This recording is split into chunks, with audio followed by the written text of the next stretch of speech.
ఈరోజు మనం చెప్పుకోబోయే వాక్యం ఏంటంటే దైవభక్తి గొప్ప లాభ సాధనమా. ప్రశ్న: దైవభక్తి అనేది మానవులకు గొప్ప లాభ సాధనమా అనేటువంటి వాక్యం. 1 తిమోతి పత్రిక 6:6 మనం చదువుకున్నాం. ఏమనుంది అక్కడ? సంతుష్టి సహితమైన దైవభక్తి గొప్ప లాభ సాధనం అన్నాడు పౌలు. ఎలాంటి దైవభక్తి అంటండి? సాటిస్ఫాక్టరీగా మనం ప్రార్థన చేయాలి, లేదా దైవభక్తి చేయాలి. దేవుడి ఎడల భయం. ఈ దైవభక్తి అనే మాటకు అర్థం ఏంటంటే దేవుని యందు విశ్వాసం ఉంచుట, దేవుడి యందు భయభక్తులు ఉంచుట అని కూడా అర్థం. దైవభక్తి అంటే దేవుని యందు విశ్వాసం ఉంచుట, దేవుని ప్రేమించుట, దేవునికి భయపడట, ఇన్ని మాటలు. దైవభక్తి అంటే అదే. దేవుడికి స్తోత్రం. దైవభక్తి గొప్ప లాభ సాధనమా అని మనం ప్రశ్నించుకుంటే పౌలు దానికి జవాబు చెప్పాడు. సంతుష్టి సహితమైన దైవభక్తి గొప్ప లాభ సాధనం. దేవుడికి స్తోత్రం. ఇక్కడ ప్రియమైన దేవుని బిడ్డలారా, ఈ ప్రపంచంలో ప్రతి మనిషి కూడా లాభం కోసం పనిచేస్తాడు. ఏం చేసినప్పటికీ వ్యాపారం చేస్తాడు లాభం కోసం, ఉద్యోగం చేస్తాడు, ఇంకేం చేస్తాడు? బాగా చదివి మంచి ఉద్యోగం కొరకు, జీతం కొరకు ప్రయత్నం చేస్తాడు. భవిష్యత్తు కోసం చాలా కష్టపడతారు. కానీ ఇక్కడ బైబిల్ ఒక గొప్ప సత్యాన్ని మనకు చెప్తుంది. అదేంటంటే దైవభక్తి గొప్ప లాభ సాధనం. దైవభక్తి ఏంటిదట? మరి మనం ఎన్నో కోర్సులు నేర్చుకుంటాం, అన్నీ నేర్చుకుంటాం, చాలా చేస్తాం మన బిడ్డల కొరకు. మరి ఎందుకు చేస్తాం? అది చేస్తే 2 లక్షల ఉద్యోగం, 10 లక్షల ఉద్యోగం వస్తాను అనుకున్నప్పుడు మనం ఖర్చు పెట్టి చేస్తాం. కానీ ఇక్కడ ఒక దేవుని బిడ్డలకు ఒక ఆదరణకరమైన బ్లెస్సడ్ వర్తమానం ఏంటంటే దైవభక్తి, సంతుష్టి సహితమైన దైవభక్తి ఏమవుద్దంటే వాళ్ళకి గొప్ప లాభ సాధనం. కాబట్టి మరి దీని గురించి మనం ధ్యానం చేద్దాం. అంటే దేవుడి భక్తిలో జీవించేవాడు నిజమైన లాభాన్నే పొందుతాడు. దేవుడికి స్తోత్రం. ఈరోజు మనం దైవభక్తి వల్ల కలిగేటువంటి 7 లాభాల గురించి సూక్ష్మంగా మనం ధ్యానం చేద్దామండి. అదేంటంటే, ఒకటేంటంటే దైవభక్తి వల్ల మనకు కలిగేది ఏంటంటే, మొదటిది దేవుడితో సంబంధం ఇస్తుంది. దైవభక్తి వల్ల దేవుడికి మనకేం కలుగుతుంది? Relationship with God. దైవభక్తి అంటే దేవుడికి మనకి అన్యోన్యత, సహవాసం ఏమిస్తుందమ్మా? రిలేషన్ ఇస్తుంది. హల్లెలూయా. దేవుడు భక్తి లేకపోతే నువ్వెవడో ఆయనెవడో. తన్ను ఎందరు అంగీకరించిన వారికి అందరికీ, అనగా తన నామమందు విశ్వాసం ఉంచిన వారికి దేవుని పిల్లలగుటకు ఆయన అధికారము అనుగ్రహించింది. ఏంటమ్మా వాక్యం? ఏంటమ్మా? తన్ను ఎందరు అంగీకరించిరో వారికి అందరికీ, అనగా తన నామమందు విశ్వాసం ఉంచిన వారికి దేవుని పిల్లలుగా పిలువబట్టకు దేవుడు అధికారం ఇచ్చాడు. God has given an authority to be his children. మనం దేవుని పిల్లలు. those who are believe in God, those who fear of God. ఎవరైతే దేవుని ఎడల విశ్వాసం కలిగి ఉంటారో, భయభక్తులు కలిగి ఉంటారో, ఆయన ఎంచుకుంటారో వారందరికీ ఆయన తండ్రి అవుతాడు. దేవుడికి స్తోత్రం. దేవుని కుమారులు అవుతాం మనం. దైవభక్తి అనేది దేవునితో సంబంధం ఇస్తుంది, రిలేషన్ ఇస్తుంది. కీర్తన గ్రంథం 25వ కీర్తన 14వ చరణం చదివితే అక్కడ చక్కని మాట రాయబడింది. కీర్తన గ్రంథం 25:14. యెహోవా మర్మము ఆయన యందు భయభక్తులు కలిగిన వారికి తెలిసే ఉన్నది. దేవుడికి స్తోత్రం. ఆయన తన నిబంధనను, అది అబ్బాయి ఇదిరా, నువ్వు కనుక ఇలా ఉంటే నీకు ఇలా చేస్తాను అని ఒక ప్రామిస్ ఉంటుంది.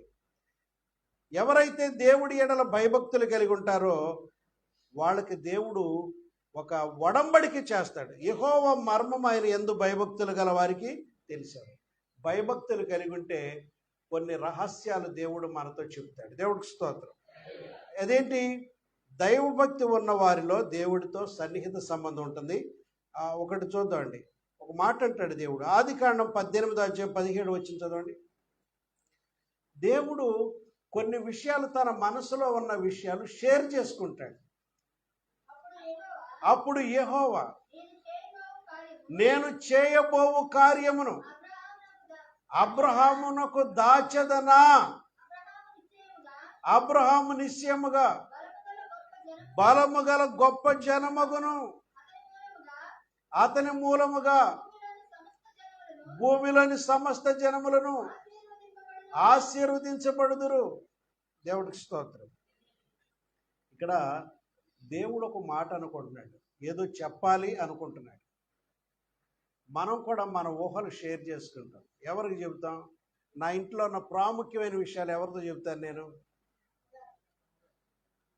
ఈ కుడి చేతి ఏమన్నారు? ఆవిడికి తెలియని రహస్యాలు ఏమి లేవు మా ఇంట్లో. దేవుడికి స్తోత్రం. ఇక్కడ ఏంటంటే ప్రతి ఒక్క యజమాని తన భార్యతో షేర్ చేసుకుంటాడు. తన కష్టం వచ్చినా, బాధ వచ్చినా, ఏదొచ్చినా, ఇబ్బంది వచ్చినా ముందు ఆవిడతో చెప్పుకుంటాడు. దేవుడికి స్తోత్రం కలుగు. ఇంకా తర్వాత నెక్స్ట్ ప్రయారిటీ ఎవరికి వెళ్తుంది చెప్పండిరా? పిల్లలకి చెప్పుకుంటాడు. దేవుడికి స్తోత్రం. ఎవరైతే డీరెస్ట్గా ఉంటారో, ఆయన హృదయానికి దగ్గరగా ఉంటారో, ఎవరైతే అర్థం చేసుకోగలరో వాళ్ళతో షేర్ చేసుకుంటాడు ఆయన. హల్లెలూయా. దేవుడు కూడా అంతే. మన బాధలు, మన కుటుంబ సమస్యలు, అప్పులు, రుణాలు, బాధలు, ఇబ్బందులు ఏదైతే మనం షేర్ చేసుకుంటామో, లాభాలు, మంచి చెడ్డ, అలాగే దేవుడు కూడా తనకున్న ఉద్దేశాలను తన భక్తులతో పంచుకుంటాడు. హల్లెలూయా. ఇప్పుడు ఆయన నీతో పంచుకోవాలంటే మనం దేవుడికి దగ్గరగా ఉండాలి. దేవుడు చెప్తున్నాడు నోవాహుతో, ఈ లోకాన్ని జలప్రళయంతో ముంచేయబోతున్నాను, ఇదంతా పాడైపోద్ది. ఇదిగో నువ్వు ఒక వాడకట్టు, దాంట్లో వచ్చిన వాళ్ళే కాపాడబడతారు, రాని వాళ్ళు. అయితే నువ్వు ఒక పని చేయి, నువ్వు దాన్ని నిర్మించు, పని వాళ్ళని ఎట్టుకుంటే డబ్బులు ఇస్తాను నేను. నీవు, నీ కుమారులు, కోడళ్ళు, భార్య అందరూ కష్టపడి వాడకట్టండి, కూలోళ్ళని పెట్టుకుని కూడా కట్టించు. కానీ నా ప్రేమ గల మాటలు కూడా చెప్పు వాళ్ళకి. ఇదిగో మీరు నశించిపోతారు, వాడకడుతున్నాను మీ కొరకే, దీంట్లోకి రమ్మని చెప్పు అని చెప్పాడు. ఇవన్నీ ఎవరితో షేర్ చేసుకున్నాడు దేవుడు? నోహతో షేర్ చేసుకున్నాడు. కాబట్టి ఓడ నిర్మాణం అయిపోయింది, ఓడలోకి వెళ్ళే రోజు వచ్చింది, మరలా ఒక రౌండ్ చెప్పి వచ్చాడు అప్పుడున్నటువంటి ప్రజలందరికీ. కానీ ఎవరూ రాలేదు. ఈ పిచ్చోడు ఏదో అంటున్నాడు. అలా అనుకుంటా కూడా కారణం ఉందండి. అప్పటికి అసలు భూమి మీద వర్షం చుక్క కూడా పడలేదు. మరి కింద నుంచి భూమిలోంచి స్ప్రింగ్స్ లాగా వాటర్ అలాగా వచ్చేది, పైనుంచి వర్షం, రెయిన్ రావటం అప్పటికి ఇంకా స్టార్ట్ కాలేదు. కాబట్టి వాళ్ళల్లో ఈడేదో పిచ్చోడు చెబుతున్నాడు అనుకున్నారు, అంతే. ఎవరు రాలా. కానీ భూజంతువుల్లో, నీళ్ళల్లో బ్రతకలేని జీవరాశులన్నీ వరుస పెట్టి వచ్చినాయి. వాటినన్నింటినీ వాటి గదుల్లో చేర్చాడు. ఆయన భార్య, ఆయన పిల్లలు, కోడళ్ళు దాంట్లో. తర్వాత దేవుడు ఆయన లోన తలిపేసుకోమన్నాడు, బయట ఈయన సీల్ చేసి పెట్టాడు. పోనీ వెంటనే వర్షం వచ్చిందంటే వెంటనే వర్షం రాలా, వెళ్ళిన వారం రోజుల వరకు రాదు. అప్పుడు బయట వాళ్ళకి ఎలా ఉంటుంది? ఒరే పిరికేదవా, లోన్ నుంచి బయటికి రారు, ఉక్కిపోయి చేస్తావు, బయటికి రారా? మేమందరం ఎలా ఉల్లాసంగా చూడమని ఆ వాడ దగ్గరికి వచ్చి పొలంతో కొట్టి నాన్న అడావిడి చేసి ఉంటారు. కానీ మెల్లిగా మేఘాలు రావటం, వర్షించటం ప్రారంభమైంది. 40 పగళ్ళు 40 రాత్రులు వర్షం కొట్టేదాడు. 150 రోజులు ప్రవహించిందట ఆ నీళ్ళు. అప్పుడున్న జనాంగం అందరూ కూడా చచ్చిపోయింది కదండి. దాంట్లో దేవుడు మాట విన్నవాళ్ళే సురక్షితంగా ఉన్నారు. దేవుని ఎడల భయభక్తులు కలిగిన ఆ కుటుంబం కాపాడబడ్డారు. దేవుడికి స్తోత్రం. నీవు పరిశుద్ధతగా దేవుడికి అనుకూలంగా నడవాలని నువ్వు నిర్ణయించుకుంటే కొన్ని బాధ్యతలు ఇస్తాడు దేవుడు నీకు. అంతేకాదు తన హృదయంలో ఉన్న బాధను కూడా దేవుడు పంచుకుంటాడు. మీకు తెలుసు ఇంకో మాట, యోనాతో దేవుడు బాధ పంచుకున్నాడా? నినివే పట్టణ ప్రజలందరూ కూడా ఘోర పాపం ఉన్నారు, నువ్వు వెళ్ళి వాళ్ళకు 2 మాటలు చెబితే వాళ్ళని రక్షించగలను, వాళ్ళు నమ్మితే. లేకపోతే ఆ పట్టణాన్ని కూడా నేనేం చేస్తాను, అగ్ని పంపించి కాల్చేస్తాను అన్నాడు కదా. దేవుడికి స్తోత్రం. యోనా నిరాకరించాడు, కానీ దేవుడు ఎట్టగొట్ట పంపాడు బొమ్మాయి. ఒక్క రోజు అలా వెళ్ళి ప్రకటన చేశాడు. రాజు మొదలుకొని తిరగల విసురుకుని పేదోళ్ళ వరకు అందరూ వాళ్ళ పనులు మానేసి పశువులకు మేత నీళ్ళు ఎట్టకుండా, పసిపిల్లలకు కూడా పాలేకుండా, వంట వండకుండా ఒక పగలంతా ఉపవాసం చేసి దేవుడు వేడుకున్నారట. దేవా, మేము నిజంగా పాపులమే, తప్పు చేసే మమ్మల్ని క్షమించనని దేవుడు వేడుకుంటే దేవుడు ఆ పట్టణం మీద పంపిస్తాన కీడు పంపకుండా ఆపేసి యోనాకి తన హృదయంలో ఉన్న బాధ తెలియజేశాడు. ఇక్కడ దేవుడు అబ్రహాము గురించి మాట్లాడే వాక్యం మనం చదువుకున్నాం. ఆదికాండం 18:17 నేను చేయబోవు కార్యమును అబ్రహాముకు దాస్తానా. ఏం చేస్తాడంటే ఆయన ఏం చేయబోతున్నాడు? సొదొమ గొమొర్రాల గురించినటువంటి విషయాన్ని మొదట ఎవరికి చెప్తున్నాడంటే ఎవరు చెప్తున్నాడు? అబ్రహాముకు చెప్తున్నాడు. ఇదిగో ఆ సొదొమ గొమొర్రా పట్టణాలు, ఆ సెబోయిం అనే ప్రాంతం, ఇంకో మాట చెప్పాను అన్నమాట. సెబాయిము ఇంకోటేదో ఉంది. దాని పరిసర ప్రాంతాలు ఇంకా 2 పట్టణాలు ఉన్నాయి. మనం ఎంతసేపు ఏం చెప్పుకోండి, సొదొమ గొమొర్రా అని చెప్పుకుంటా, కానీ ఇంకా 2 పట్టణాలు ఉన్నాయి. ఆ 4 పట్టణాల మీద కూడా అగ్ని కురిసి చచ్చిపోతారని దేవుడు చెప్పాడు. దేవుడికి స్తోత్రం. ఆ పట్టణాలు నాశనం అయిపోతానని సందేశం ఇతనికి అందింది. తాను చేయబోయే కార్యాన్ని ముందు షేర్ చేసుకున్నాడు. అంటే అప్పుడు ఏం చేశాడంటే ఈయన అక్కడికి గబుక్కుని వెళ్ళి ఏదో చేయాలనుకున్నా చేయలేడు, కానీ మోకాళ్ళుండి దేవుడి దగ్గర విజ్ఞాపన చేశాడు. మనం ప్రభువారు చెప్పినా కొన్ని మనం ఏమీ చేయలేము, ఏది తప్పించలేము, కానీ ప్రార్థన మాత్రం చేయగలం. దేవుడికి స్తోత్రం. మన ఇంట్లో ఎవరికైనా కీడు వస్తుందని దేవుడి ముందు చెప్పాడు అనుకో, ఏం చేయగలం? మనం కీడును మనంతటా మనం తీసేయలేం, కానీ మోకరించి ప్రార్థన చేసుకోగలం. అది తప్పించమని కన్నీళ్లతో మన దేవుడిని వేడుకోగలం. దేవుడికి స్తోత్రం. అంటే ముందస్తుగా దేవుడు తెలియజేస్తాడు. హల్లెలూయా. దేవుడు తనకు ప్రియంగా ఉండే వాళ్ళకి చెప్తాడు. 1977 నవంబర్ 19న నాగాయలంక, దివిసీమ, కోడూరు ఇవన్నీ కూడా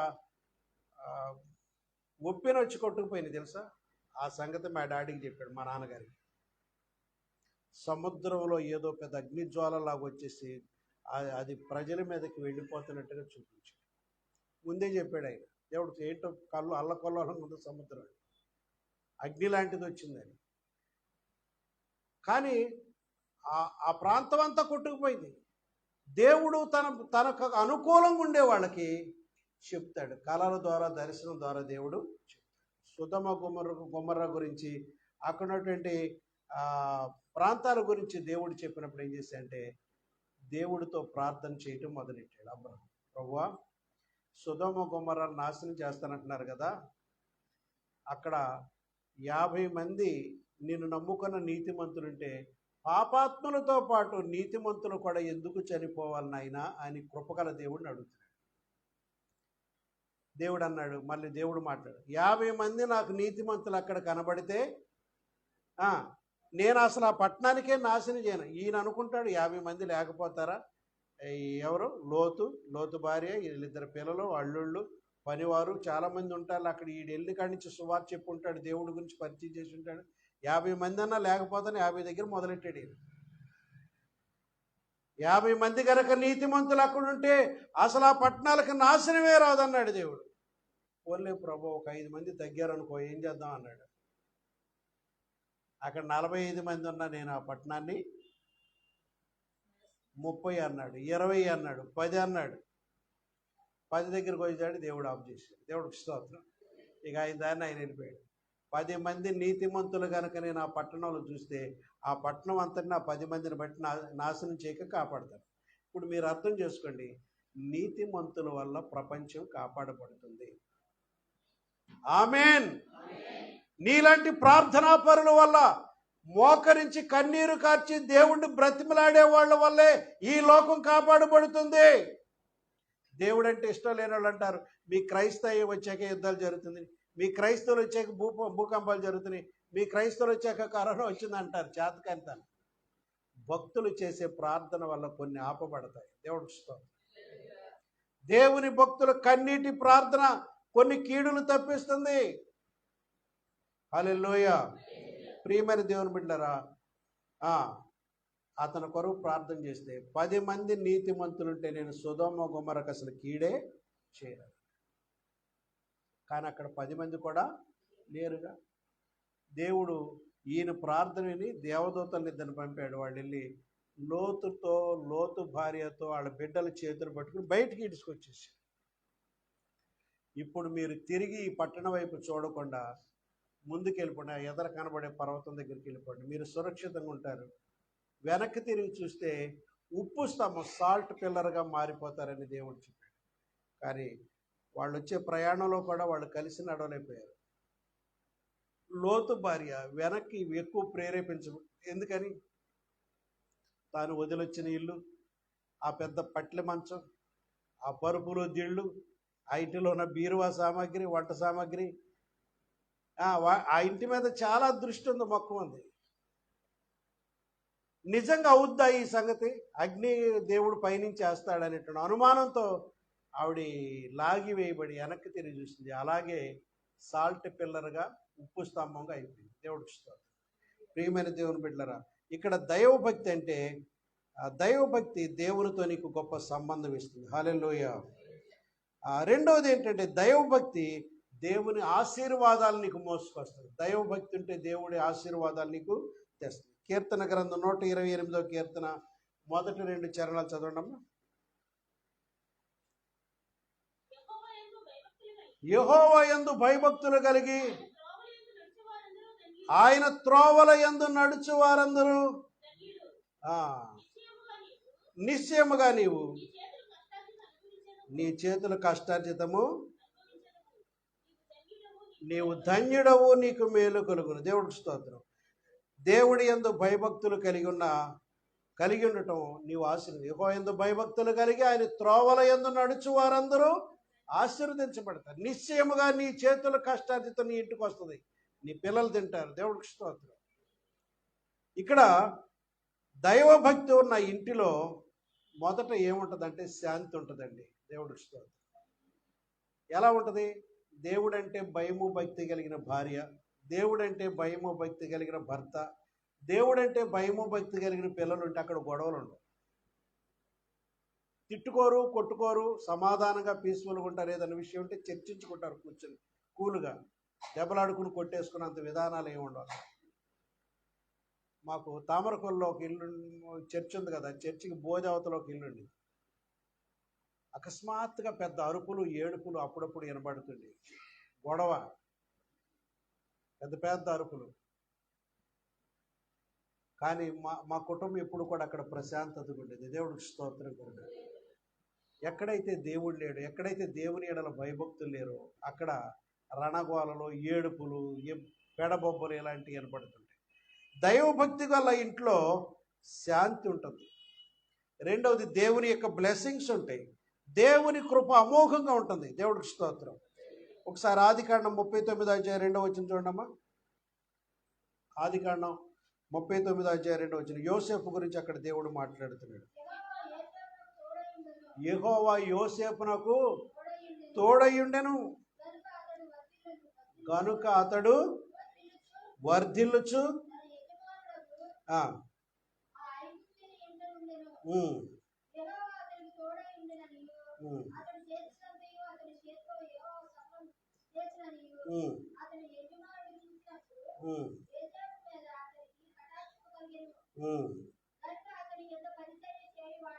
దేవునికి స్తోత్రం. ఇక్కడ యోసేపును ఉదాహరణగా దేవుడు చెప్తున్నాడు. దైవభక్తి ఉన్నటువంటి యోసేపు మొదట బానిసగా వెళ్ళాడు. ఆ ఇంటికి ఎలా వెళ్ళాడమ్మా? తర్వాత ఎలా మారాడు? ఆ ఇంటంతటి మీద పెత్తనం ఇచ్చాడు ఆయన. నిజమా కదా ఆ విషయం?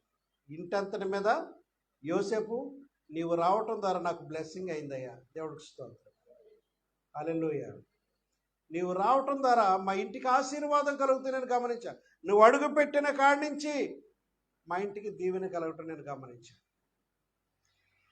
నువ్వు చాలా గొప్పవాడు అని నాకు అర్థమైపోయింది. నువ్వు ఇక చాకిరీ చేయొద్దు, కానీ చేయించి ఇతరులతో. డబ్బులు వచ్చే విధానం లెక్కలు రాసుకో. ఎవడికి ఏ జీతం ఇవ్వాలి ఇవ్వు.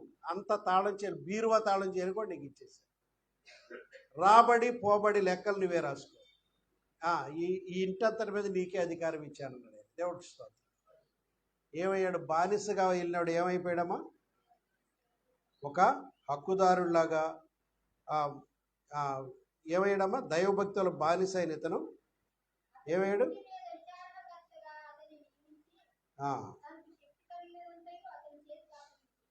యోసేపు ఒక విజయవంతమైన జీవితం అక్కడ జీవించాడు. బానిసకి వెళ్ళాడు, ఒక అధికారాన్ని అక్కడ సంపాదించాడు. దేవుడికి స్తోత్రం. అక్కడ శోధన వచ్చింది, శోధన జయించి అక్కడి నుంచి పారిపోయాడు. జైల్లో పెట్టారు, జైల్లో కొన్నాళ్ళు ఉన్నాడు. అక్కడి నుంచి ఎక్కడికి వచ్చాడు ఆయన? ఐగుప్తు ప్రధానమంత్రిగా అక్కడికి వచ్చేసాడు. దేవుడికి స్తోత్రం కలుగాడు. నీకు దైవ భక్తి ఏం చేద్దంటే, దేవుని భయం భక్తి ఉంటే నీకు ఆశీర్వాదం వస్తుంది. అతనికి దేవుడి పట్ల భయభక్తులు ఉన్నాయి కాబట్టి పోతీఫర్ భార్య అతను శోధించినా ఆ పాపానికి ఒప్పుకోలేదు. నీకు డబ్బు ఇస్తాను, అయ్యిస్తాను, ఇస్తాను చాలా ఆశ పెట్టి ఉండొచ్చు, కానీ వాటికి ఎంత మాత్రం ఇతను లొంగలేదు. తన యజమానుడు కీడు చేయలేదు, ఆ ఇంటి వారి క్షేమం కోరాడు, జైల్లో ఉంటాకన్నా ఇష్టపడ్డాడు, కానీ తప్పు మాత్రం చేయలేదు. దేవుడికి స్తోత్రం. అందుకని అతని పొజిషన్ ఎక్కడికి వెళ్ళిందంటే, బానిస కాడి నుంచి ఆ ఇంట్లో కొంచెం అధికారాడు, అక్కడి నుంచి జైల్లో కూడా వెళ్ళాడు, అక్కడి నుంచి ఆ దేశానికి ప్రధాని అయిపోయాడు. దేవుడికి స్తోత్రం కలుగుగా. హల్లెలూయా. మూడవది, దైవభక్తి నిన్ను ప్రమాదాల నుంచి రక్షిస్తుంది. దైవభక్తి నిన్ను ఏం చేస్తామా? ప్రమాదాల నుంచి రక్షిస్తుంది. ఎన్టీ రామారావు కొడుకు ఏదో పెళ్లికి వెళ్ళాలని ప్రయత్నం చేశాడు, కారు వేసుకుని. అతనే స్వయంగా డ్రైవ్ చేసి, చాలా ఎక్స్పర్ట్ అంట అతను ఏమయ్యాడు? కారు డివైడర్ను గుద్ది ఎగిరిపడి వేరే రోడ్లో కూడా పడిపోయి రాయి గుద్ది చచ్చిపోయాడు కదా. దేవుడు యందు భయభక్తులు కలిగి ఆయన ఆరాధించే వాళ్ళకి దేవుడి దూతలు ఎల్లప్పుడూ కాపలా ఉంటారు. దేవుడికి స్తోత్రం. నీవున్న చోట్లో దేవుడు ఆత్మ, దేవుడు దూతలు ఉంటారు. నీ ప్రయాణంతో దేవుడు కూడా ప్రయాణిస్తాడు. దేవుడికి స్తోత్రం కలుగుగా. హల్లెలూయా. ఇక్కడ దైవభక్తి నిన్ను ప్రమాదాల నుంచి కాపాడుతుంది. సామెతల గ్రంథం 19వ అధ్యాయం 23వ వచనం చదవడమా. యెహోవా యందు భయభక్తులు కలిగి ఉండుట జీవ సాధనం. బ్రతుకుతావు, నీకు లైఫ్ వస్తుంది. యెహోవా యందు భయభక్తులు కలిగి ఉండుట, అది కలిగిన వాడు తృప్తుడై అపాయము లేకుండా బ్రతుకుతాడు. దేవుడికి స్తోత్రం. దేవుని యందు నీకు భయం ఉంటే ఏ అపాయం నీకు రానివాడు. దేవుడికి స్తోత్రం. నీ ప్రక్కన 1000 మంది పడినను, నీ కుడి ప్రక్కన 10,000 మంది కూలినను అపాయముని యొద్దకు. యెహోవా నా 23వ కీర్తన, యెహోవా నా కాపరి నాకు లేమి. 34వ కీర్తన 7వ చరణం, యెహోవా యందు భయభక్తులు గల వారి చుట్టూ ఆయన దూత కావలుండి వారిని రక్షించు. అడవిలో సింహ పిల్లలైన లేమి గల ఆకలి కొను యెహోవాను ఆశ్రయించు వారికి ఏ మేలు కొదవదు. దేవుడికి స్తోత్రం. ఇక్కడ యెహోవా యందు భయభక్తులు కలిగి ఉంటా జీవించటానికి ఒక సాధనంగా కూడా దేవుడు ఇస్తాడు. హల్లెలూయా. అది కలిగిన వాడు తృప్తుడై అపాయము లేకుండా బ్రతుకుతాడు. దేవుడు కాపుదల నీకు. హల్లెలూయా. దానియేలు గురించి దానియేలు గ్రంథం 6:22 వచనంలో రాజుగారు అన్నాడు, ఒక నెల వరకు ఎవరు ప్రార్థన చేయకూడదని ఒక శాసనం చేయించారు. ఆ దేశంలో ఒక 50-60 మంది 100 మంది వచ్చి దొమ్మిగా రాజుగారి దగ్గరికి వచ్చి, అయ్యా నెల రోజుల వరకు మీరే దేవుడు, ఏ దేవుడిని ప్రార్థించకూడదు. అప్పటికి దానియేలు ప్రార్థన చేస్తాడని, ప్రార్థన పరుడని అందరూ తెలుసు. రోజుకు 3 సార్లు చేస్తాడు. ఉదయం చేసుకుంటాడు, మధ్యాహ్నం భోజనానికి వచ్చిన 1 గంట ప్రార్థన చేస్తాడు, సాయంత్రం ప్రార్థన చేస్తాడు. ఆ రాజుగారితో ఒక శాసనం చేయించారు, నెల రోజుల వరకు ఎవడన్నా ఏ దేవుడికైనా ప్రార్థన చేస్తే సింహాలకు ఎరగేసేద్దామండి, మీరే దేవుడు నెల రోజుల కన్నా. ఆయన కింద టైర్లో ట్యూబ్లో గాలి కొట్టినట్టు ఉబ్బిపోయాడు. నన్ను దేవుడు అంటున్నారు అనుకుని చాలా సంతోషం వేసింది. అలాగే కానివ్వండి అన్నాడు. ఎవరికన్నా ఇబ్బందులు వస్తే రాజుగారి దగ్గర వెళ్ళి నిలబడితే ఆ నెల రోజులు దాన ధర్మాలు ఏదో ఉపకారాలు చేస్తాడన్నమాట. కానీ దానియేలు మోకరించి రాజాజ్ఞకు వ్యతిరేకంగా కూడా ప్రార్థన చేస్తాడు. అలా మోకాళ్ళ మీద ఉన్న మోకాళ్ళ మీద ఎత్తుకెళ్ళిపోయారు రాజుగారి దగ్గరికి. అయ్యా మీరు ప్రార్థన చేయొద్దన్నారా, ఇదిగో వీడు ప్రార్థన చేస్తాడు, మీ ఆజ్ఞ కూడా లెక్క చేయలేదని. అరే ఈయన మీద వీళ్ళు ఇంత కుట్ర చేసిందని అప్పుడు అర్థమైంది. అతను కాపాడటానికి చాలా ప్రయత్నం చేశాడు, కాపాడలేకపోయాడు రాజు. ఆయన చేసిన శాసనం ఆయనే తీయలేకపోయాడు. సరే సింహాల బోన్లు వేసేయండి అన్నాడు. దానికంటే ముందుగా ఆయన అక్కడికి వెళ్ళక ముందే దేవుని దూత అక్కడికి వెళ్ళాడు. ఆ దేవుని దూత ఎవరు కదా, మన యేసు ప్రభువు. దేవుడికి స్తోత్రం. సింహాల ఆకలి కొన్నారు కదా, ఈ పూటకు వచ్చుకోండి, రేపటి నుంచి మీకు బలమైన మనుషుల ఆహారం ఇస్తాను, పశువులు కూడా ఇస్తాను అంటే అక్కడ సింహాలు అలా చూస్తూనే ఉన్నాయి, కానీ దానియేలు ముట్టుకోలేదు. దేవుడికి స్తోత్రం. రాజు వెళ్ళి ఉదయానికల్లా, దానియేలు నువ్వు క్షేమకరంగా ఉన్నావా అని అడిగాడు. రాజు చిరంజీవి కనుక నేను బాగానే ఉన్నాను అన్నాడు. సరే బయటికి తీసుకొచ్చారు. ఇక చీట్లేసి ఎంతమంది అయితే ఇతని దగ్గరకు వచ్చి ఫిర్యాదు పెట్టారో వాళ్ళందరూ చీట్లు వేసి ఒక చీటు తీయటం, ఎవడొచ్చి ఆడిని భార్య పిల్లల సింహాలకు ఎరేసేయటం, వాళ్ళందరూ చచ్చే వరకు అలా జరిగింది. దేవుడు భక్తుడి మీద ఏదన్నా చెడ్డ ప్రయత్నం చేసావా నీ కుటుంబం అంతటికి మూడిపోతుంది. దేవుడికి స్తోత్రం. ఒక దేవుని సేవ చేసేవాడికి, ఒక దైవ భక్తుడి మీద, దేవుడు అంటే భయభక్తులు కలిగిన వాడికి ఎవరికి మనం ఎలాంటి కీడు ఎవరికి తలపెట్టకూడదు. మరి ముఖ్యంగా దేవుడికి ప్రార్థన చేసుకునే వాళ్ళకి ఎలాంటి కీడు చేయకూడదు. దేవుడికి స్తోత్రం. దానియేలును దేవుడు సింహం బోన్లో కూడా కాపాడు, ఎందుకంటే దైవభక్తులు. 4వ విషయం, దైవభక్తి నీకు జ్ఞానం ఇస్తుంది. సామెతల గ్రంథం 1:7 వచ్చింది చదవనమ్మా. సామెతల గ్రంథం 1:7 వచ్చింది. యెహోవా యందు భయభక్తులు కలిగి ఉండుట తెలివికి మూలం. రే మీకు తెలివి కావాలంటే యవనస్తులు, రే పిల్లలారా, వీళ్ళు చూడండి, వీళ్ళిద్దరు లేకపోతే మీకు చెప్తున్నా నేను, మీకు జ్ఞానం కావాలి, తెలివి కావాలి, బాగా మెమరీ పవర్ పెరగాలి, చదువులో మంచి దూసుకుపోవాలంటే దేవుడు పట్ల భయభక్తులు ఆసక్తి మీకు ఉండాలి. దేవుడికి స్తోత్రం. ఇక్కడ ఏమంటున్నాడండి? యెహోవా యందు తెలివికి మూలం. యాకోబు పత్రికలో మీలో ఎవరికైనా జ్ఞానము కొదువుకున్న ఎడల అతడు దేవుణ్ణి అడగవలెను, ఆయన ఎవరిని గద్దించక అందరికీ ధారాళంగా ఇస్తాడు. ఒకవేళ డబ్బులు ధారాళంగా ఇవ్వలేకపోవచ్చు, కానీ దేవుడు ఇవ్వలేకపోవటం కదా, ఇవ్వగలడు. కానీ తెలివి జ్ఞానం అడిగితే మాత్రం ఎప్పుడు కాదని, అది అడిగే వాళ్ళకి డబ్బు కూడా ఇస్తాడు. సొలొమోను ఏమడిగాడు దేవుడిని? విజ్డమ్ అడిగాడు, జ్ఞానం అడిగాడు దేవుడిని. జ్ఞానం అడిగితే ఇప్పుడు వరకు జ్ఞానం ఎవడాలి, గుట్టలు పడింది మన దగ్గర, ఎవడు జ్ఞానం అడగల. నువ్వు జ్ఞానం అడిగాడు, జ్ఞానంతో పాటు ఐశ్వర్యం కూడా పట్టజాలంత ఇచ్చేసాడు ఆయనకి. దేవుడికి స్తోత్రం. కీలకం కీ తెలుసుకోవాలి, జ్ఞానం అడిగేవాడికి ఐశ్వర్యం కూడా ఇస్తాడు. జ్ఞానం ఉంటే నువ్వు ఎలా బ్రతకాలో తెలుస్తుంది, ఎలా మాట్లాడాలో తెలుస్తుంది, ఎలా తప్పుకోవాలో తెలుస్తుంది, ఏది పట్టుకోవాలో ఏది విడిచిపెట్టాలో నీకు అర్థం అవుతుంది. దేవుడికి స్తోత్రం కలుగునుగా. హల్లెలూయా. ప్రియమైన దేవుని బిడ్డలారా, యెహోవా యందు భయము నీకు జ్ఞానం ఇస్తుంది. కాబట్టి యెహోవా యందు భయమే జ్ఞానమునకు ఆధారం. ఈ ప్రపంచంలో చదువులు ఉన్నాయి, కానీ దైవభక్తి లేకపోతే నిజమైన జ్ఞానం ఉండదు. ఏమండి?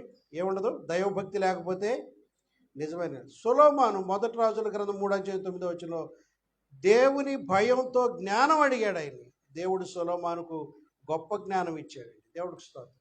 ప్రపంచంలో అతనికి ముందు అతను అంటే జ్ఞానం లేడు, తర్వాత కూడా అంత గొప్ప జ్ఞాని ఎవడు కూడా లేడు. దాంతోపాటు ఐశ్వర్యం కూడా ఇచ్చాడు. 5వ విషయం ఏంటంటే, దైవభక్తి నీకు మంచి పేరు ప్రఖ్యాతులు ఇస్తుంది. ఈ లోకంలో నువ్వు పేరు గలవాడు అవ్వాలంటే దైవభక్తి నీకు మంచి పేరు గుర్తుంది. సామెతల గ్రంథం 22 Proverbs 22nd chapter 1st verse. గొప్ప ఐశ్వర్యము కంటే మంచి పేరును వెండి బంగారముల కంటే దయయు కోరదగినవి. దైవభక్తి గల వారికి దేవుడు గౌరవిస్తాడు. ఎలా ఇస్తాడంటే, ఎగ్జాంపుల్గా యోబు గ్రంథం 1:1 యోబును గురించి దేవుడే స్వయంగా మాట్లాడుతాడు. యోబు యథార్థవర్తనుడును న్యాయవంతుడు ఉండెను. అతడు యథార్థవర్తుడును న్యాయవంతుడునై దేవుని పట్ల భయము భక్తి కలిగి చెడుతనము విసర్జించిన గొప్పవాడని దేవుడే గౌరవించి మాట్లాడతాడు. అలా రాయబడింది. సాతాను ముందు కూడా అదే మాట చెప్పాడు. భూలోకం ఎక్కడి నుంచి వచ్చావు సైతాన్ అంటే, భూలోకంలో అటు ఇటు తిరిగి వచ్చాను, నా భక్తుడని యోబు ఉన్నాడు తెలుసా అన్నాడు. నాకెందుకు తెలియదు, నాకు తెలియని పాస్టర్ ఎవరు, నాకు తెలియని పాస్టర్ ఎవరు, నాకు తెలియని విశ్వాసం ఎవరు, అందరూ తెలుసు నాకు అన్నాడు. మరి నా యోబు సంగతి తెలుసు అంటే, అతని ఇంట్లోకి వెళ్ళే దారి లేదుగా, చుట్టూరు మీరు కంచి వేశారుగా అన్నాడు. నీ ఇంటి చుట్టూరు ఫెన్సింగ్ ఉంది, దేవుని యొక్క అగ్ని ప్రవాహం, దుష్టుడు రాడు నీ ఇంటికి. దేవుడు అనుమతిస్తే తప్ప ఏ దుష్ట శక్తిని ఇంట్లోకి రావటానికి వీలు లేదు. నువ్వు దేవుడిని ప్రేమిస్తున్నావు కాబట్టి నీకు, నీ భార్యకు, నీ బిడ్డలకు దేవుడు కాపుదల ఉంటుంది. నువ్వు దేవుణ్ణి ప్రేమిస్తే ఆ కాపుదల నీకు ఉండదు. దేవుణ్ణి ప్రేమిస్తే మనం చెడుకు చెయ్యం. దేవుణ్ణి ప్రేమిస్తే దేవునికి వ్యతిరేకంగా ఉండడం, వాక్యానుసారం, అప్పుడు దేవుడి కంచుడు. దేవుడి కంచె అందరికీ వేయడు, భక్తిహీనులకు దేవుడు కాపుదల వేయడు. దేవుడికి స్తోత్రం. నీవు దేవుడి పట్ల భయభక్తులతో నడిస్తే నీ ఇంటి చుట్టూరు కంచె వేస్తాడు. హల్లెలూయా.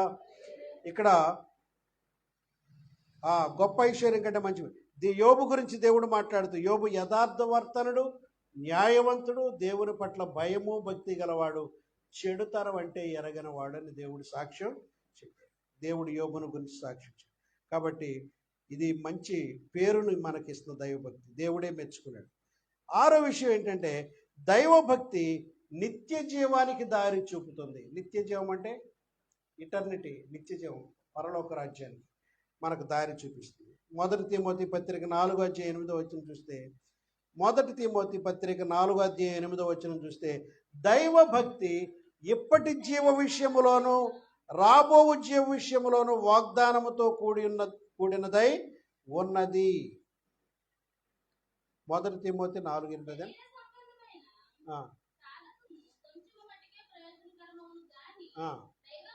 దైవభక్తి, నువ్వు దైవభక్తి చేస్తే ఇప్పుడు భూలోకంలో నువ్వు బ్రతకటానికి కావలసిన ఈవులన్నీ ఇస్తాడు దేవుడు.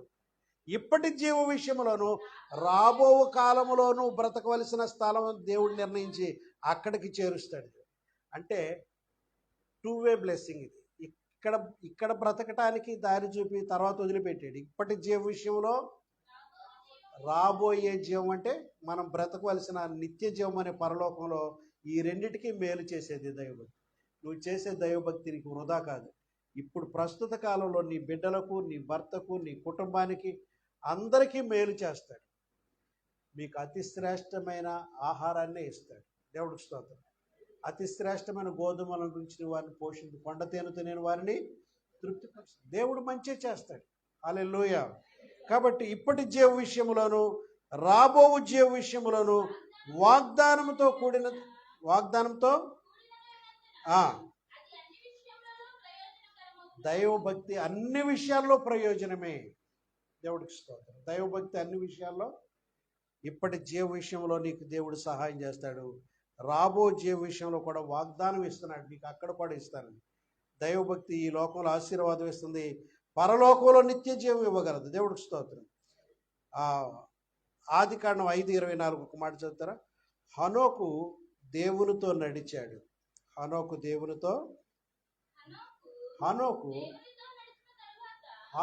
దేవునితో నడిచిన తర్వాత దేవుడు అతన్ని తీసుకొని పోయాను గనుక ఈ లోకంలో హానోకు కొంతకాలం ఉన్నాడుగా, 360 సంవత్సరాలు ఆయన భూమి మీద బ్రతికి. అతడు దేవునితో నడిచాడనేటువంటి ఒక సాక్ష్యం ఉంది. ఎవరితో నడిచాడు? To whom he walk. దేవునితో నడిచాడు. ఎవరితో నడిచాడమ్మా? ఆయన ఒక్కడికే అదృష్టం దొరికిందా దేవుడితో నడటానికి? మనకు లేదా? ఉదయం ప్రార్థన చేసుకుంటే నువ్వు దేవుడితో నడుస్తున్నట్టే, వాక్యం చదువుతుంటే దేవుడితో నడుస్తున్నట్టే, దేవుని ఆలోచనతో నడుస్తుంటే దేవుడితో నడుస్తున్నట్టే, నీ మనసులో దేవుడిని ఆరాధిస్తుంటే దేవుడితో నడుస్తున్నట్టే. నువ్వు వ్యాపారం చేసుకో పర్లేదు, దేవుడి యొక్క భయం కలిగి ఉండి దేవుడు చూస్తున్నాడనే స్పృహతో మనం జీవిస్తుంటే, అలాగే పరస్త్రీ వ్యామోహం లేకుండా, ఇతర పద్ధతులు లేకుండా, బూతులు మాట్లాడకుండా, కోపపడకుండా, కుళ్ళు బుద్ధి లేకుండా, చెడు స్వభావం లేకుండా బ్రతుంటే నువ్వు దేవునితో నడుస్తున్న వ్యక్తివే. దేవుడికి స్తోత్రం. మనం ఎందుకు కొన్ని తప్పులు చేయం క్రైస్తవులు అంటే దేవుడు భయం చేత కొన్ని తప్పులు మనం చేయం, దూరంగా ఉంటాం. అంటే ఏంటంటే మనం దేవునితో నడిచేవాడు అని అర్థం, ఆయన చేయి పట్టుకున్నాం అని అర్థం, లేదా దేవుడు మనం చేయి పట్టుకున్నాం. కాబట్టి దేవునితో నడవటం అంటే అది. అంతేగాని ఒక వ్యక్తి ఇలా వచ్చి చేయట్టుకుని లాక్కెళ్తున్నాడని కాదు. అఫ్కోర్స్ మన చేయి దేవుడి చేతిలో ఉంది. నువ్వు దేవుడిని నమ్ముకున్నావు కాబట్టి నువ్వు దేవుడితో ఫాలో అవుతున్నావు అనమాట. 70 రోజులు ప్రార్థన పెట్టావు, ఎందుకు వస్తున్నాం? ఆయన సహవాసానికేగా. హల్లెలూయా.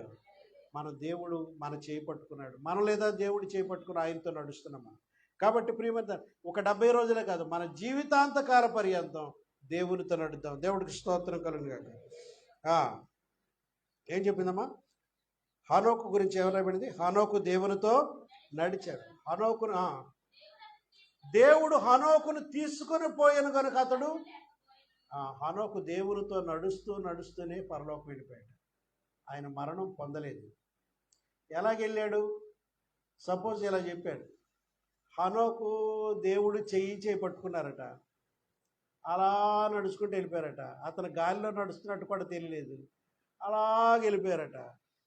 వెళ్ళిపోయి చాలా దూరం వెళ్ళిపోయాడు. చాలా దూరం వెళ్ళిపోయిన తర్వాత హనోకు, ఇక్కడి నుంచి నువ్వు ఒంటరిగా ఇంటికి వెళ్ళాలని చాలా దూరం, మా ఇంటికి వెళ్ళిపోదాం వచ్చాయన్నాడు దేవుడు. పరలోకం నిత్య జీవానికి వెళ్ళిపోయాడని చెప్పారు. ఇలా ఉదాహరణ చెప్పారు. అంటే దేవునితో నడుచుకుంటూ మరణము చూడకుండా పరలోకం వెళ్ళాడు. అలా ఇంకొక ఆయన వెళ్ళాడు, ఎవరు చెప్పండి? ఏలియా. అగ్ని రథాలు అగ్ని గుర్రాలు వచ్చి అతన్ని తీసుకెళ్ళి ఎంత గౌరవంగా, ఎంత గొప్ప సన్నివేశం అది తెలుసుకుంటే. మన పట్ల దేవుడికి ఎంత అభిమానం ఉంది. రథం ఎవరికి పంపిస్తారండి? అగ్ని రథాలు అగ్ని గుర్రాలు. ఆయన ఫైర్ లాంటి దైవ సేవకుడు, దేవుడి కొరకు నిప్పు కణంలాగా బ్రతికాడు ఆయన, తప్పు లేకుండా. హల్లెలూయా. రోషం గల ప్రవక్త ఆయన కొరకు దేవుడు రథం పంపాడు. మరణము చూడకుండా సుడిగాలి లేపి ఆ రథంలో కూర్చోబెట్టింది, పరలోకానికి వెళ్ళిపోయాడు ఆయన. దేవుడికి స్తోత్రం. పరలోకానికి వెళ్ళిపోయాడు. కాబట్టి మరణం చూడకుండా వెళ్ళినటువంటి ఘనత ఆయన దొరికింది. మరి ఇది ఎంత ఘనత, ఈ విషయం చెప్పుకోవాలంటే ఒళ్ళు గగ్గురు పొడిచేటువంటి విషయం. దేవుడు తన భక్తులకు అంత గౌరవించాడు. చివరి మాట ఏంటంటే, దైవభక్తి నిజమైన సంతృప్తి ఇస్తుంది మనకి, నిజమైన సంతృష్టి ఇస్తుంది. హెబ్రీ పత్రిక 13:5 చూద్దామండి. హెబ్రీ పత్రిక 13:5 ఒకటి దేవుడు చెప్తున్నాడు, ధనాపేక్ష లేని వారై మీకు కలిగిన దానితోనే సాటిస్ఫై అవ్వండి. మీకు కలిగిన వాటితో తృప్తి పొందండి. మీకు లేని దాని కొరకు పేరాశతో ఆడది రావాలి, వీళ్ళది రావాలి, ఆడ తీసుకుందాం, ఈడు తీసుకుందాం, అలాంటి బుద్ధి అవుతుంది. మీకు కలిగిన వాటితో తృప్తి పొంది ఉండు. దేవుడు ఏమంటున్నాడు తెలుసండి? నిన్ను ఏమాత్రమును విడువను, నిన్ను ఎన్నడను ఎడబాయనని ఆయనయే చెప్తున్నాడు. దేవుడికి స్తోత్రం. ఏమంటాడమ్మా? ధనాపేక్ష లేని వారే మీకు కలిగిన వాటితో తృప్తి పొందింది. నిన్ను ఏమాత్రమును విడువను, నిన్ను ఎన్నడను ఎడబాసి వెళ్ళనంటున్నాడు. దేవుడికి స్తోత్రం. డబ్బు మనిషికి తాత్కాలిక సంతోషం ఇస్తుంది, కానీ దైవభక్తి శాశ్వత సంతోషం ఇస్తుంది. ఇక్కడ పౌలు ఫిలిప్పీ పత్రిక 4:11 నేను ఏ స్థితిలో ఉన్నానో ఆ స్థితిలో సంతృప్తిగా ఉండటం నేర్చుకున్నాను. ఫిలిప్పీ 4:11 చెప్తున్నాను. నేను ఏ స్థితిలో ఉన్నప్పటికీ ఆ స్థితిలో చాలు ప్రభు, ఈ ఆశీర్వాదం నాకు ఇచ్చావు చాలని అని అనుకుంటాడు. ఈ రోజున వట్టి కారం వేసుకుని కలుపు తినేసి అనుకోండి, దేవానికి స్తోత్రాలు. ఈరోజు పెద్ద ఖరీదైన భోజనం లేదు, అయినా సరే ఈ భోజనం కూడా లేనివాళ్ళు చాలామంది ఉన్నారు. వట్టి రసమే వేసుకు తిన్నా, వట్టి సాంబార్ వేసి తిన్నా, ఓకే ఇట్స్ ఆల్ రైట్, చాలు. దేవుడితో ప్రభు దీని కొరకు థ్యాంక్స్ అని చెప్పి సంతృప్తి కలిగి ఉండాలి. దేవుడికి స్తోత్రం. పౌలు అంటాడు, నేను ఏ స్థితిలో ఉన్నానో సంతృప్తిగా ఉండటం నేర్చుకున్నాను. హల్లెలూయా. మనం కూడా ఇలా చెప్తాం దేవుడితో, ప్రభువానండి, ప్రభువా మా జీవితంలో నిజమైన దైవభక్తిని నాకు కలుగు చేయి, నీతో చక్కని రిలేషన్ కలిగి ఉండటానికి సహాయం చేయి. యేసు నామమున ఆమేన్.